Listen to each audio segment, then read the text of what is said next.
Auzubillahiminash-shaytanir-rajim. Bismillahir-Rahmanir-Rahim. Dear students, Assalamu alaikum and welcome to the online class. I am your teacher Shabbir Sultan Beg. Let's move to the lecture. Dear students, आज का हमारा topic है computer hardware. Computer hardware का नाम जब भी हम सुनते हैं तो एक और जहन में इसके अपोजिट एक नाम आता है कंप्यूटर सॉफ्टवेयर।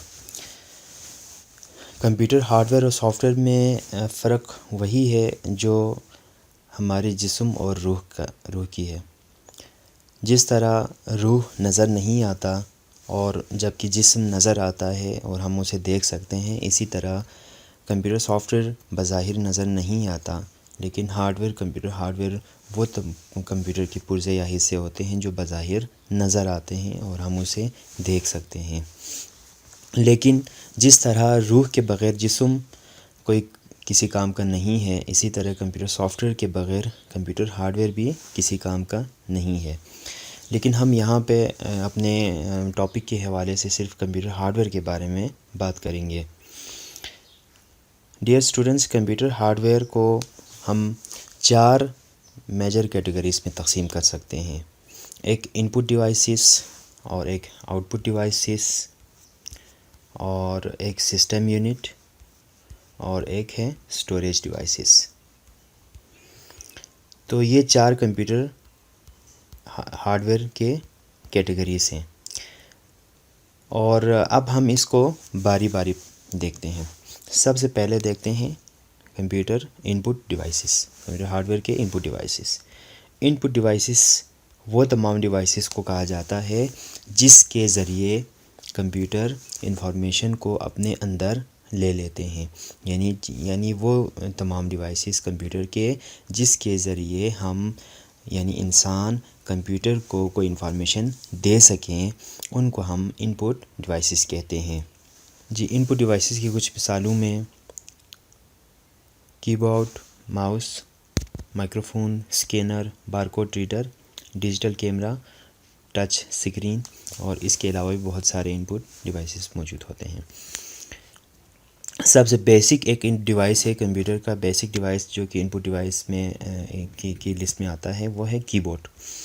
कीबोर्ड सभी ने देखा है और एक कंप्यूटर का एक लाजमी जुज़ है, क्योंकि इसके ज़रिए हम कंप्यूटर को इंस्ट्रक्शंस देते हैं। जब आप यहाँ से कोई भी की दबाते हैं तो एक इंफॉर्मेशन, एक ख़ास किस्म की करंट इस यहाँ से कीबोर्ड से निकल के कंप्यूटर सिस्टम की तरफ करंट सफ़र करती है और कंप्यूटर को पता चल जाता है कि यूज़र इंसान मुझसे क्या काम लेना चाह रहा है।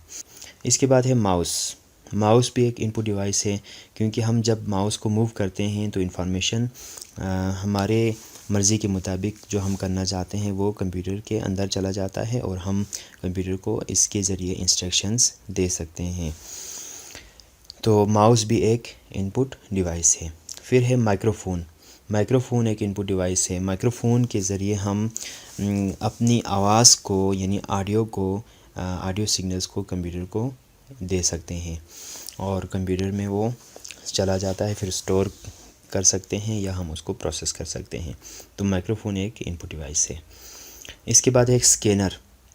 स्कैनर एक इनपुट डिवाइस है जिसकी मदद से हम जो इमेजेस होते हैं हमारे पास, जो हार्ड कॉपी में जो हमारे पास इमेजेस हैं या हमारे पास जो डॉक्यूमेंट्स होते हैं, उसको हम कंप्यूटर के अंदर डिजिटल फॉर्म में लेके जाते हैं और उसको फिर हम मज़ीद एडिट कर सकते हैं।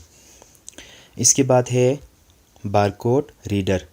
बारकोड रीडर एक मशीन है जो इनपुट डिवाइस है। इसके ज़रिए हम मुख्तलिफ़ जो डिवाइसेस जो प्रोडक्ट्स होते हैं, आपने देखा होगा कि बहुत सारे प्रोडक्ट्स उस पे लाइन की कॉलम में एक बार होता है, ऊपर से नीचे की तरफ बहुत सारे। तो उसको हम बारकोड रीडर के ज़रिए जब बारकोड उसको रीड करके उसके अंदर जो कोड छुपा होता है वो कंप्यूटर को एज इनपुट दे देते हैं। तो ये बारकोड रीडर भी एक इनपुट डिवाइसेस हैं। ये ज़्यादातर रिटेल स्टोर्स में हम इसको यूज़ कर सकते हैं। इसके बाद है डिजिटल कैमरा। डिजिटल कैमरा भी एक इनपुट डिवाइस है जिसके ज़रिए हम पिक्चर्स जो लेते हैं को दे सकते हैं। इसके बाद है टच स्क्रीन।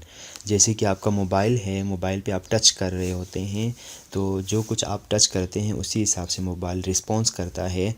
तो ये टच स्क्रीन भी एक इनपुट डिवाइस में आता है जी। अब इसके बाद हम चलते हैं नेक्स्ट कैटेगरी की तरफ कंप्यूटर हार्डवेयर में, वो है सिस्टम यूनिट, यानी इसको कंट्रोलिंग डिवाइस भी कहा जाता है।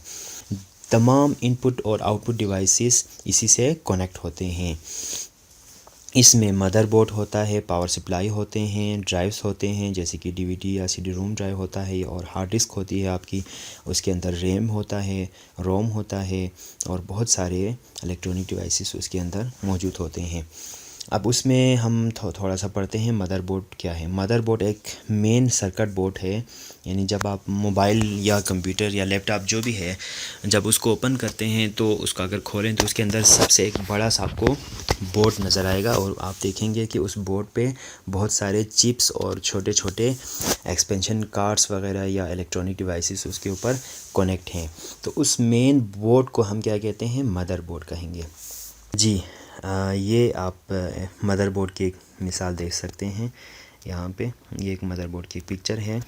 इसमें आप देख सकते हैं कि एक्सपेंशन स्लॉट है, और पोर्ट्स होते हैं यहाँ पे मुख्तलिफ, और सॉकेट होते हैं, और रैम स्लॉट है।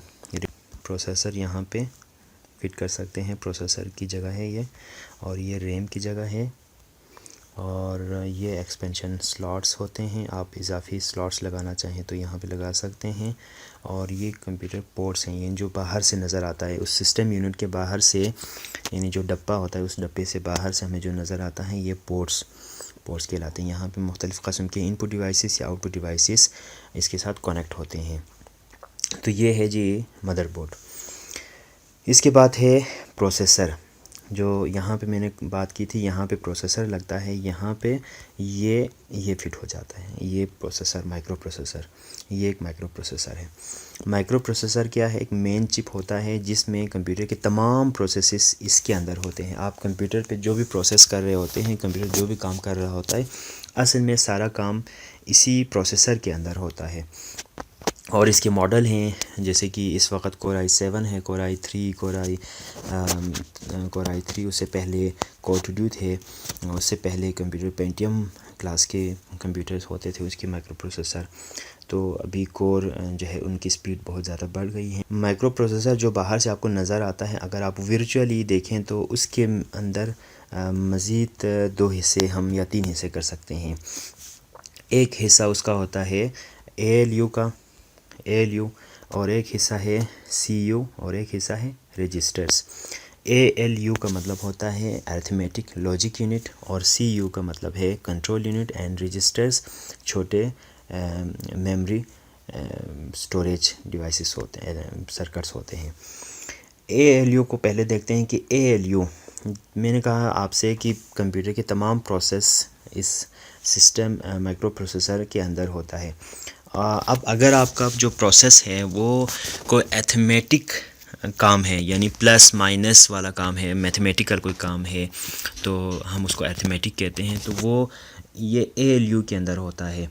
ALU के अंदर 2 काम होते हैं, एक अरिथमेटिक काम और दूसरा लॉजिकल काम। लॉजिकल काम का मतलब होता है कि मैथ में जो लॉजिकल हम देखते हैं कि यानी 2 इज़ ग्रेटर देन 1, या कौन से नंबर बड़े हैं, कौन सा छोटा है, कौन सा पहले आता है, कौन सा बाद में आता है, वो सब ALU के अंदर उसको प्रोसेस की जाती है। और CU सिर्फ कंट्रोल करता है, यानी CU कंप्यूटर की जितने सिस्टम यूनिट के अंदर जितने भी डिवाइसेस होते हैं वो CU के ज़रिए काम करते हैं। यानी CU जब तक सिग्नल ना भेजें कोई कंप्यूटर का कंपोनेंट, हार्डवेयर कंप्यूटर काम नहीं करता। ओवरऑल कंट्रोल करने के लिए CU होता है। और रजिस्टर्स होते हैं ड्यूरिंग प्रोसेसिंग। माइक्रो प्रोसेसर को कुछ डेटा टेम्परेरीली स्टोर करने पड़ते हैं, जिसको वो अपने रजिस्टर्स में रखते हैं। तो ये हो गया जी माइक्रो प्रोसेसर के बारे में। स्टोरेज डिवाइसेस का मतलब होता है वो कंप्यूटर के तमाम डिवाइसेस जो कि डेटा को या इंफॉर्मेशन को स्टोर करने के लिए इस्तेमाल कर सकते हैं हम। अब जैसे कि आप देखते हैं, आपके पास सीडी है, आपके पास हार्ड डिस्क है, आपके पास यूएसबी फ्लैश ड्राइव है। तो ये जितने भी चीज़ें हैं जिसमें हम डेटा स्टोर कर सकते हैं उनको हम स्टोरेज डिवाइसेस कहते हैं। अगर आप मोबाइल की बात करें तो मेमोरी कार्ड है जो हम स्टोरेज डिवाइसेस में बता सकते हैं।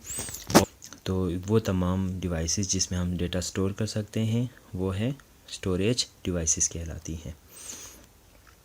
तो आज के लिए हमारा टॉपिक हम यहीं पे रखते हैं। कल नेक्स्ट लेक्चर में हम आगे पढ़ेंगे।